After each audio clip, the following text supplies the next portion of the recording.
লেবাননে Israeli drone হামলায় 2 জন নিহত হয়েছে, এটি প্রকাশিত হয়েছে ইত্তেফাকে। চলুন আমরা একটু জেনে নেই যে আসলে খবরটা কি। লেবাননের পৃথক 2 স্থানে ইসরায়েলের ড্রোন হামলায় 2 জন নিহত হয়েছেন। দেশটির স্বাস্থ্য মন্ত্রণালয়ের বরাতে লাইভ প্রতিবেদনে আল জাজিরা এ খবর জানিয়েছে।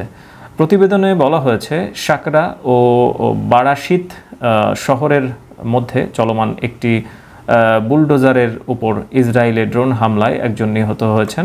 এছাড়া বেইত লিফ শহরে একটি মোটরসাইকেলে পৃথক ড্রোন হামলায় আরেকজন নিহত হয়েছেন। আল জাজিরা জানিয়েছে গত বছরের নভেম্বরে হিজবুল্লাহর সঙ্গে যুদ্ধবিরতি কার্যকর হওয়া সত্ত্বেও ইসরায়েল নিয়মিতভাবে লেবাননে হামলা চালিয়ে যাচ্ছে এবং মানুষ হত্যা করছে। অপরদিকে ইসরায়েলি দখলদার বাহিনী গাজায় ফিলিস্তিনিদের উপর গণহত্যা চালিয়ে যাচ্ছে।